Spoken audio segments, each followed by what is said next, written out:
चा परिसर हा हिरवळीनं आता बहरणार आहे। पालिकेने विविध संस्थांना आमंत्रित केलंय। रोडच्या बाजूला विविध सुविधा निर्माण करण्यात येतील। स्वच्छतागृह, पिण्याच्या पाण्याची सुविधा, 2 फायर स्टेशन देखील उभारण्यात येणार आहेत। आणि या सगळ्याचा आढावा घेतलाय आमच्या प्रतिनिधी शिल्पा नरवडे यांनी। पाहूया।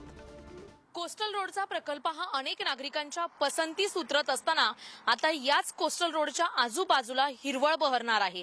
सध्या मी याच कोस्टल रोडवर आलेली आहे आणि तुम्ही माझ्या पाठीमागे बघू शकताय हा कोस्टल रोड आहे। आजूबाजूला जी जमीन उरलेली आहे त्या जमिनीवर आता हिरवळ बहरणार आहे। CSR फंडातून विकास करण्यासाठी पालिकेने आवाहन केलेलं आहे।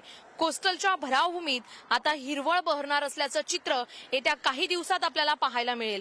कोस्टल रोड तयार झाल्यानंतर उपलब्ध झालेल्या 70 हेक्टर जागेवर प्रमोनेड आणि लँडस्केपिंग करण्याच्या पालिकेच्या नियोजनाला अखेर वर्षभरानंतर मुहूर्त मिळालेला पाहायला मिळतोय। मरीन ड्राईव्ह ते वरळी दरम्यानच्या या मोकळ्या जमिनीवर उद्यान आणि इतर सुविधांचा विकास आणि देखभाल करण्यासाठी पालिकेने आता विविध संस्था आणि आस्थापनांना आमंत्रित देखील केले।